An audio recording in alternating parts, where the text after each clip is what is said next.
and dejection in the world. When this had been said, Pesa, the son of an elephant trainer, spoke thus to the Lord: "It is wonderful, revered sir, it is marvelous, revered sir, that these 4 applications of mindfulness are so well laid down by the Lord for the purification of beings, for the overcoming of griefs and sorrows, for the going down of sufferings and miseries, for winning the right path, for realizing nibbana. And, revered sir, we householders too, dressed in white, from time to time, dwell with our minds well applied to the 4 applications of mindfulness. As to this, revered sir, we fare along contemplating the body in the body, the feelings in the feelings, the mind in the mind, the mental states in the mental states, ardent, clearly conscious of them, mindful of them, so as to control the covetousness and dejection in the world.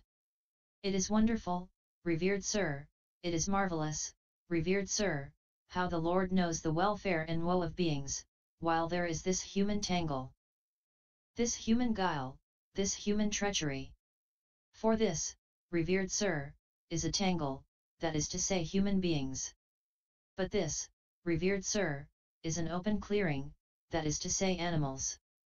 Now I, revered sir, am able to make an elephant under training, so remember that, every time he is coming into Kampa or leaving it, he will display all kinds of treachery, deceit, fraud, trickery. But, revered sir, those that are called our slaves or messengers or work people, they do one thing with their body, another in speech, and their thought is still other. It is wonderful, revered sir, it is marvelous, revered sir, how the Lord knows the welfare and woe of beings, while there is this human tangle, this human guile, this human treachery. For this, revered sir, is a tangle, that is to say human beings. But this, revered sir, is an open clearing, that is to say animals. It is so, Pesa, it is so, Pesa. For this, Pesa, is a tangle, that is to say human beings. But this, Pesa, is an open clearing, that is to say animals. Pesa, these 4 kinds of persons are found in the world. What for? As to this, Pesa, some person is a self-tormentor, intent on the practice of self-torment. As to this, Pesa, some person is a tormentor of others, intent on the practice of tormenting others. As to this, Pesa, some person is both a self-tormentor, intent on the practice of tormenting self, and a tormentor of others, intent on the practice of tormenting others. As to this, Pesa, some person is neither a self-tormentor, not intent on the practice of self-torment, nor a tormentor of others, not intent on the practice of tormenting others. He, neither a self-tormentor nor a tormentor of others, is here now allayed, quenched, become cool, an experiencer of bliss. That lives with self Brahma become. Of these 4 persons, Pesa, which appeals to your mind? Now, revered sir, that person who is a self-tormentor, intent on the practice of self-torment, that person does not appeal to my mind. And, revered sir, that person who is a tormentor of others, intent on the practice of tormenting others, neither does that person appeal to my mind. And, revered sir, that person who is a self-tormentor, intent on the practice of self-torment, and who is also a tormentor of others, intent on the practice of tormenting others, neither does that person appeal to my mind. But, revered sir, that person who is neither a self-tormentor, not intent on the practice of self-torment, nor a tormentor of others, not intent on the practice of tormenting others, he, neither a self-tormentor nor a tormentor of others, is here now allayed, quenched, become cool, an experiencer of bliss that lives with self Brahma become. This person appeals to my mind. But why, Pesa, do these 3 persons not appeal to your mind? Revered sir, whatever person is a self-tormentor, intent on the practice of self-torment, he mortifies and torments himself, although he yearns for happiness and recoils from pain. Therefore this person does not appeal to my mind. And, revered sir, whatever person is a tormentor of others, intent on the practice of tormenting others, he mortifies and torments others, although they yearn for happiness and recoil from pain. Therefore this person does not appeal to my mind. And, revered sir, whatever person is both a self-tormentor, intent on the practice of self-torment, and also a tormentor of others, intent on the practice of tormenting others, he mortifies and torments himself and others. Although they, all, yearn for happiness and recoil from pain. Therefore this person does not appeal to my mind. But, revered sir, whatever person is neither a self-tormentor, intent on the practice of self-torment, nor a tormentor of others, intent on the practice of tormenting others, he, neither a self-tormentor nor a tormentor of others, is here now allayed, quenched, become cool, an experiencer of bliss that lives with self-Brahma become. Therefore this person appeals to my mind. But, revered sir, we must be going, we are very busy, there is much to be done by us. You must do, Pesa, whatever you think it is now the right time for. Then Pesa, the son of the elephant trainer, having rejoiced in what the Lord had said, having given thanks, rising from his seat, having greeted the Lord, departed keeping his right side towards him. Soon after Pesa, the son of the elephant trainer, had departed, the Lord addressed the monks, saying, Monks, Pesa, the son of the elephant trainer, is clever, monks, Pesa, the son of the elephant trainer, is of great wisdom. If, monks, Pesa, the elephant trainer's son, had sat down for a moment, whilst I had analyzed the 4 kinds of persons for him in detail, he would have gained great good. Nevertheless, even to some extent has Pesa, the elephant trainer's son, gained great good. It is the right time for this, Lord, it is the right time for this, welfarer, for the Lord to analyze these 4 persons in detail. When the monks have heard the Lord, they will remember. Well then, monks, listen, attend carefully, and I will speak. Yes, revered sir, these monks answered the Lord in assent. The Lord spoke thus. And which, monks, is the self-tormentor, intent on the practice of self-torment? In this case, monks, some person comes to be unclothed, flouting life's decencies, licking his hands, after meals, not one to come when asked to do so, not one to stand still when asked to do so. He does not consent to accept food, offered or specially prepared, for him, or to accept an invitation to a meal. He does not accept food straight from a cooking pot or pan, nor within the threshold, nor among the faggots, nor among the rice pounders, nor when 2 people are eating, nor from a pregnant woman, nor from one giving suck, nor from one cohabiting with a man, nor from gleanings, nor from where a dog is standing by, nor where flies are swarming, nor fish, nor meat. He drinks neither fermented liquor nor spirits nor rice gruel. He comes to be a 1-house man or a 1-piece man, or a 2-house man or a 2-piece man, or a 7-house man or a 7-piece man. He subsists on 1 little offering, he subsists on 7 little offerings. He takes food only once a day, and once in 2 days, and once in 7 days. Then he lives intent on such a practice as eating rice at regular fortnightly intervals. He is one feeding on pot herbs or feeding on millet or on wild rice or on snippets of leather or on water plants or on the red powder of rice husks or on the discarded scum of rice on the boil or on the flour of oil, seeds or grass or cow dung. He is one who subsists on forest roots or fruits, eating the fruits that have fallen. He wears coarse hempen cloths and he wears mixed cloths or cerements or rags taken from the dust heap or tree bark fiber or antelope skins or strips of antelope skin or cloths of kusa grass or cloths or bark or cloths of wood shavings or a blanket of human hair or he wears owl's feathers. He is one who plucks out the hair of his head and beard, intent on the practice of plucking out the hair of the head and beard, and he is one who stands upright, refusing a seat, and he is one who squats on his haunches, intent on the practice of squatting, and he is one for covered thorns, he makes his bed on covered thorns, and he lives intent on the practice of going down to the water to bathe 3 times in an evening. Thus in many a way does he live intent on the practice of mortifying and tormenting his body. Monks, this is called the person who is a self-tormentor, intent on the practice of self-torment. And which, monks, is the person who is a tormentor of others, intent on the practice of tormenting others. In this case, monks, some person is a cattle butcher, or a pig killer, fowler, deer stalker, hunter, fisherman, thief, executioner, jailer, or, one of, those others who follow a bloody calling.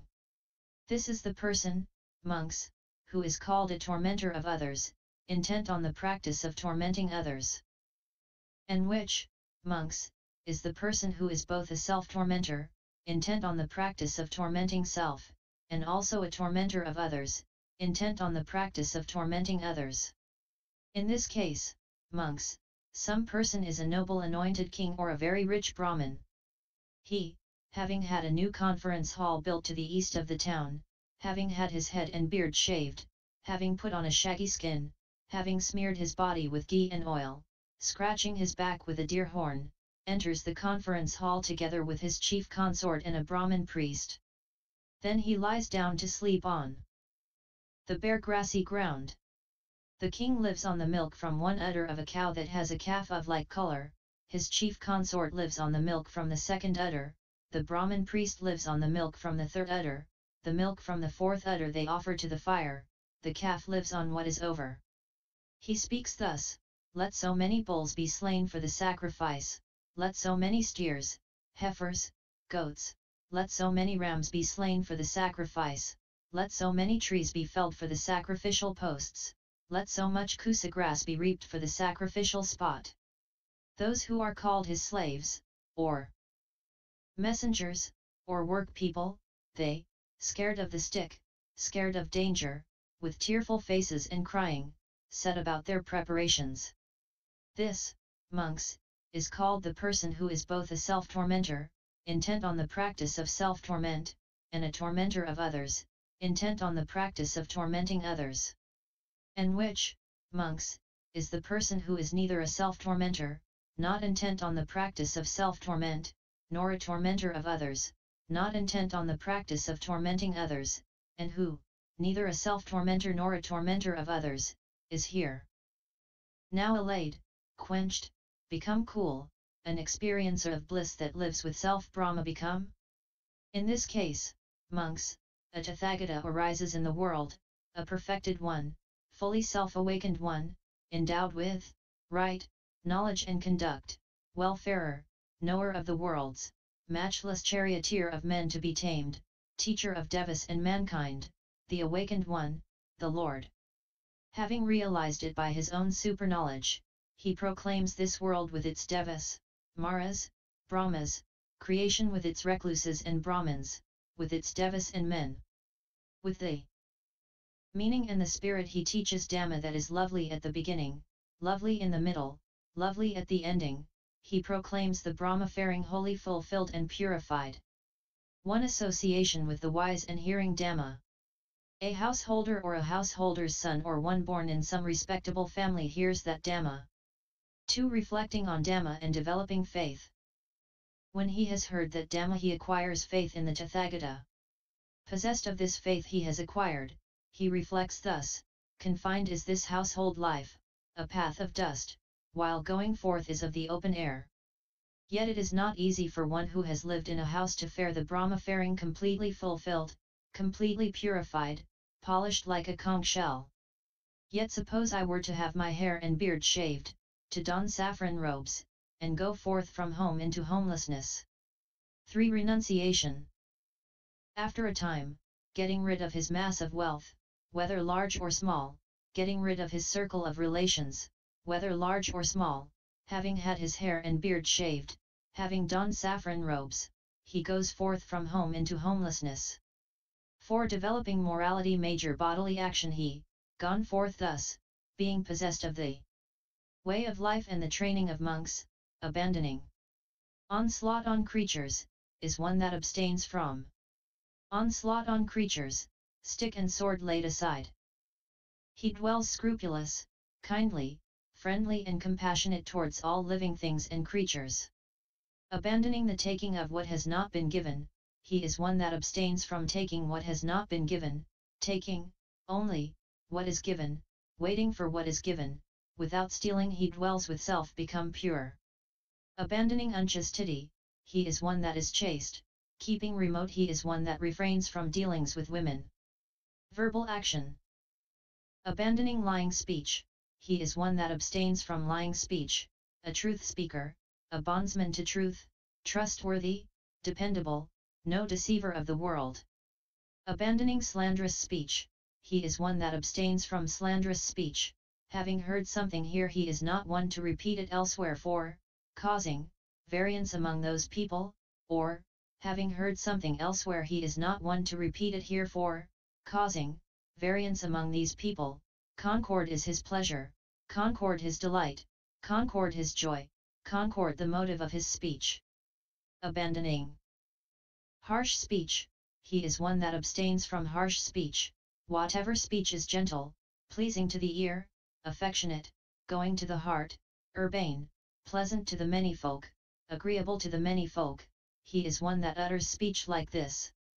Abandoning frivolous chatter, he is one that abstains from frivolous chatter, he is a speaker at a right time, a speaker of fact, a speaker on the goal, a speaker on Dhamma, a speaker on discipline, he speaks words that are worth treasuring, with an opportune simile, discriminating, connected with the goal. Minor bodily action. He is one that abstains from what involves destruction to seed growth, to vegetable growth. He is one that eats one meal a day, desisting at night, refraining from eating at a wrong time. He is one that abstains from watching shows of dancing, singing, music. He is one that abstains from using garlands, scents, unguents, adornments, finery. He is one that abstains from using high beds, large beds. He is one that abstains from accepting gold and silver. He is one that abstains from accepting raw grain, raw meat, women and girls, women slaves and men slaves, goats and sheep, fowl and swine, elephants, cows, horses, mares, fields and sites. He is one that abstains from the practice of sending or going on messages. He is one that abstains from buying and selling, from cheating with weights, bronzes and measures. He is one that abstains from the crooked ways of bribery, fraud and deceit. He is one that abstains from maiming, murdering, manacling, highway robbery. 5. Developing contentment. He is contented with a robe to protect his body, with alms food to sustain his stomach. Wherever he goes he takes these things with him as he goes. As a bird on the wing wherever it flies takes its wings with it as it flies, so a monk, contented with a robe to protect his body, with alms food to sustain his stomach, wherever he goes takes these things with him as he goes. He, possessed of this Aryan body of moral habit, inwardly experiences the bliss of blamelessness.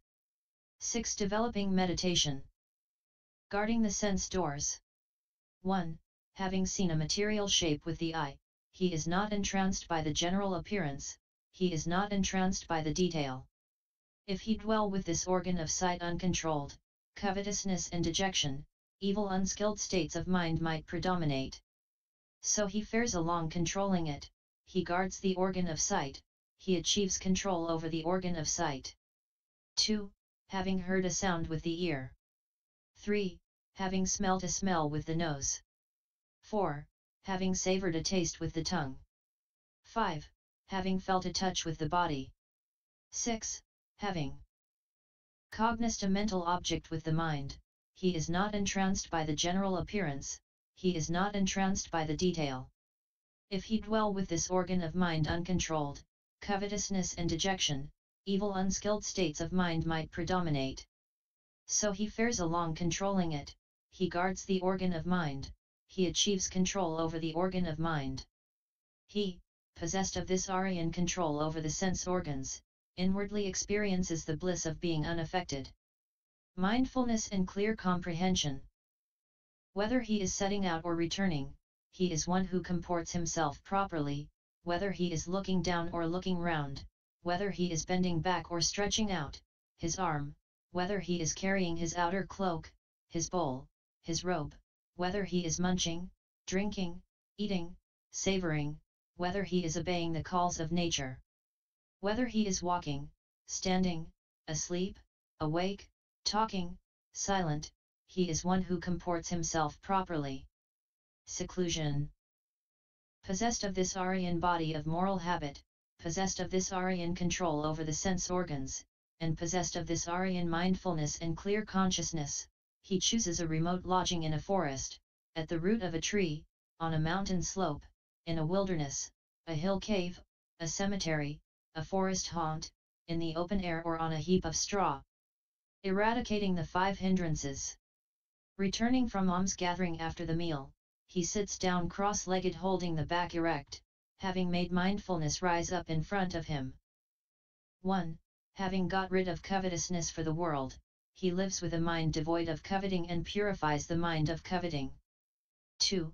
By getting rid of the taint of ill will, he lives benevolent in mind, and compassionate for the welfare of all creatures and beings, he purifies the mind of the taint of ill will. 3. By getting rid of sloth and torpor, he lives devoid of sloth and torpor, perceiving the light, mindful and clearly conscious, he purifies the mind of sloth and torpor. 4. By getting rid of restlessness and worry, he lives calmly, the mind inwardly tranquilized, and he purifies the mind of restlessness and worry. 5.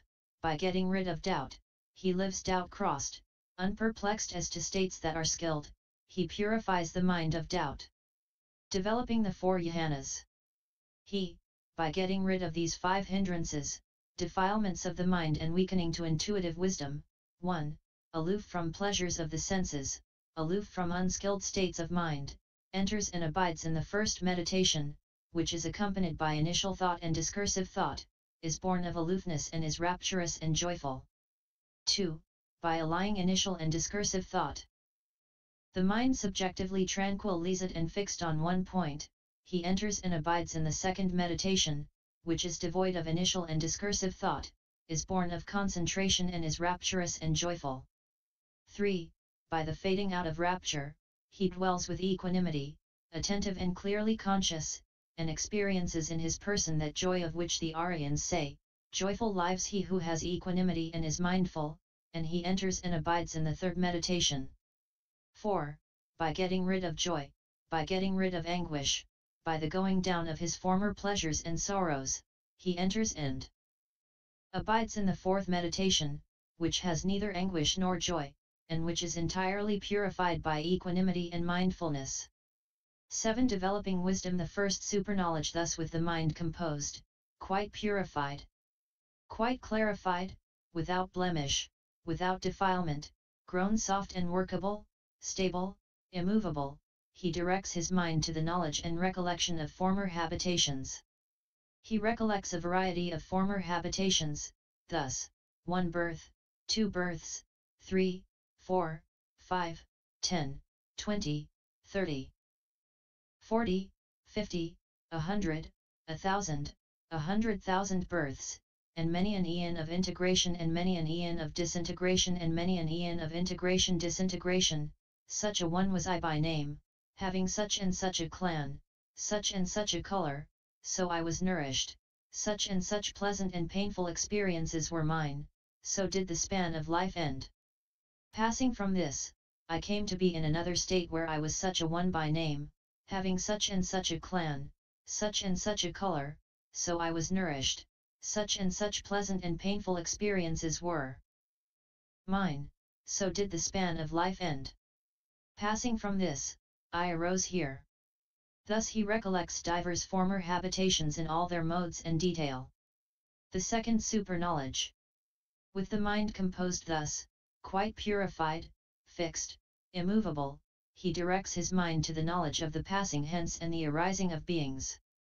With the purified Deva vision surpassing that of men, he sees beings as they pass hence or come to be, he comprehends that beings are mean, excellent, comely, ugly, well-going, ill-going, according to the consequences of deeds, and thinks, indeed these worthy beings who were possessed of wrong conduct in body, speech, and thought, scoffers at the Aryans, holding a wrong view, incurring deeds consequent on a wrong view, these, at the breaking up of the body after dying, have arisen in a sorrowful state, a bad born, the abyss, Naraya hell.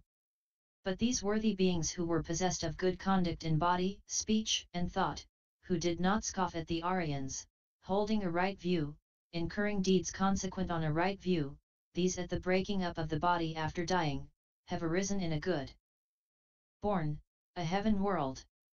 Thus with the purified Deva vision surpassing that of men does he see beings as they pass hence, as they arise, he comprehends that beings are mean, excellent, comely, ugly, well-going, ill-going according to the consequences of deeds.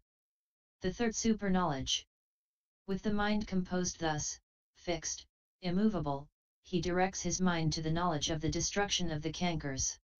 He comprehends as it really is, this is anguish, this is the arising of anguish, this is the stopping of anguish, this is the course leading to the stopping of anguish. He comprehends as it really is, these are the cankers, this is the arising of the cankers, this is the stopping of the cankers, this is the course leading to the stopping of the cankers. 8. Liberation. Knowing thus, seeing thus, his mind is freed from the canker of sense pleasures and his mind is freed from the canker of becoming and his mind is freed from the canker of ignorance. In freedom, the knowledge comes to be, I am freed, and he comprehends, destroyed is birth, brought to a close the Brahmafaring, done is what was to be done, there is no more of being such or so. This, monks, is called the person who is neither a self-tormentor intent on the practice of tormenting self, nor a tormentor of others intent on the practice of tormenting others. He, neither a self-tormentor nor a tormentor of others, is here now allayed, quenched, become cool, an experiencer of bliss that lives with self Brahma become. Thus spoke the Lord. Delighted, these monks rejoiced in what the Lord had said. Discourse to Kandaraka.